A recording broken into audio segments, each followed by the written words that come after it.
everybody from Greenland to Argentina kind of holding their breath. Also, that it works against American interests. As you pointed out, if we were going to use our fleet correctly, it would be in the Pacific. If interdicting cocaine was really the issue, if you were really wanting to tackle the fentanyl problem, you'd be working constructively with Mexico and not diverting 2,500 Homeland Security investigators to doing interior immigration enforcement, because those are the people who are supposed to be investigating the transnational criminal organizations that are bringing fentanyl in. And you certainly wouldn't be destabilizing the region in a way that could potentially just create a bigger migration issue. The destabilization in Panama, the relationship with Colombia, now the tariffs on Brazil, it just all seems to 5-10 years down the line portend a very difficult situation for the United States of its own creation. I couldn't agree more, Luis. I couldn't agree more.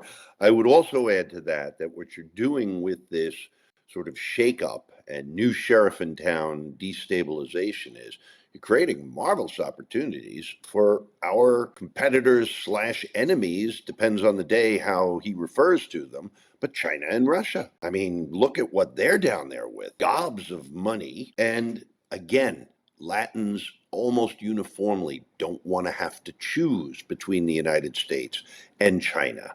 Russia's more of a stick in the eye kind of thing, but it's got a few places where we should be genuinely seriously concerned, such as Nicaragua. But I think you're right that this is all counterproductive. These actions by the current administration, which are, I think, actions that could force a division, a choice between us and the Chinese. Most of the trade in South America is with China.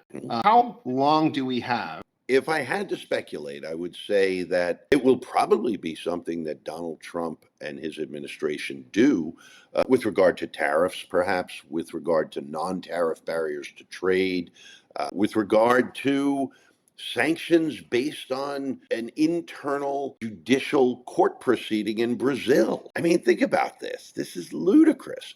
Brazil's pretty well insulated from American trade, right? Brazil's biggest trading partner is China. And we slap tariffs on them because there is a judge down there who is trying Jair Bolsonaro. I mean, that kind of heavy-handed gunboat diplomacy like we're seeing in the Caribbean, but metaphorically gunboat diplomacy that was the first Monroe Doc is precisely what generated persistent anti-Americanism in the region. It's terribly counterproductive, helping only our competitors and enemies. And we're going to have a cleanup on Isle Americas for a very long time to go.